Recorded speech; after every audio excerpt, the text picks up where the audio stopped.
पूर्व डीजीपी और राज्यसभा सांसद बृजलाल का संबोधन। एक समय था जब पुलिस और प्रशासन माफिया के हिसाब से काम करता था। बृजलाल, जो पुलिस अधिकारी माफिया के हिसाब से नहीं चलता था, पहले उसे रहने नहीं दिया जाता था। बृजलाल, माफिया मुख्तार अंसारी पर कार्रवाई करने वाले डीएसपी को उस समय डांटा गया था। पूर्व की सरकारों में माफियाओं पर रेड करने में एसपी डरते थे। कृष्णानंद राय पर 600 गोलियां चलाई गई, 67 गोलियां लगी थी। इस प्रदेश में पहले माफियाओं का कब्जा था। सीएम योगी के प्रयास से आज माफिया खत्म हो गए। कुछ माफिया ऊपर चले गए, कुछ भाग गए, कुछ जेल में हैं, कुछ माला जप रहे हैं। आज माफियाओं से जमीन खाली कराकर गरीबों को दी जा रही है। सीएम योगी के राज में माफियागिरी खत्म हुई। जब कानून व्यवस्था अच्छी होती है तो विकास होता है। सपा सरकार में रंगदारी ली जाती थी, अपहरण उद्योग चलता था। आज सीएम योगी के नेतृत्व में यूपी में 40 लाख करोड़ का निवास रीटेक आज सीएम योगी के नेतृत्व में यूपी में 40 लाख करोड़ का निवेश आ रहा है। और तो मुझे भी मालूम हो जाता था, सबको मालूम हुआ कि लाइट मशीन गन लाई गई है वहां, और मुख्तार अंसारी ने कृष्णानंद राय जी की हत्या की। और वो लाया था एक बाबूलाल यादव, कांस्टेबल था, फौज में था कश्मीर से। उसका मामा जो था मुन्नर यादव, जो उस माफिया का गनर रह चुका था। लाइट मशीन गन आधा किलोमीटर रेंज होती है, 550 राउंड पर मिनट फायर करती है। हमारे यंग डीएसपी थे शैलेंद्र प्रताप सिंह, बनारस में तैनात थे।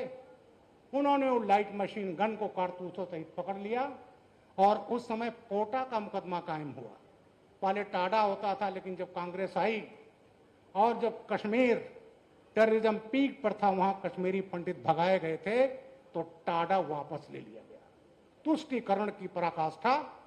और उसके बाद माननीय अटल बिहारी वाजपेयी जी लाए तो वो पोटा लाए, और पोटा का मुकदमा उस माफिया पर जनवरी 2005 में कायम हुआ था। मैं प्रत्यक्षदर्शी हूं कि वो डीएसपी के वो सीनियर अफसर मुझसे भी थे, और इतना उसको डांटा गया कि जैसे उसने कोई गोहत्या कर दी हो, और इतना प्रताड़ित हुआ कि 10 फरवरी 2005 को शैलेंद्र सिंह को इस्तीफा देना पड़ा उस माफिया के लिए। अब इन्वेस्टिगेशन हुआ, मुकदमा कायम हो गया था, तो माननीय मुख्यमंत्री जी ने मुख्तार अंसारी का प्रोसिक्यूशन सैंक्शन नहीं दिया, मुन्नर और बाबूलाल का दिया, जिनको 10-10 साल की सजा हो गई। उसके बाद यही ढीलढाल चलता रहा, और जब हत्या की मुझे याद है, मऊ के दंगे में करा करके राइफल लेकर जीप पर, और उसके बाद उसने जो प्लान किया, जेल में चला गया और अपना ट्रांसफर करा लिया फतेहगढ़ जेल। और वहां जेल में जाकर के प्लानिंग हुई। सबको मालूम था उसके घर, उसको फाटक कहते हैं, उसमें साबुद्दीन, सिराज, मुन्ना बजरंगी, संजीव जीवा, ये जितने बड़े माफिया थे इकट्ठा थे। एसपी को जानकारी हुई, लेकिन एसपी कैसे रेड करें, ये हालत था जो एक थानेदार कर सकता है, सिपाही कर सकता है।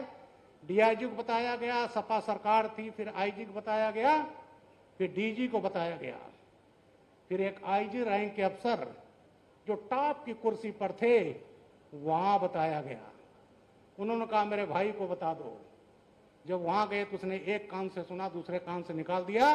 और कृष्णानंद राय 28 नवंबर 2005 को मार दिए गए। 600 गोलियां चली थी, कृष्णानंद राय को 67 गोली लगी थी।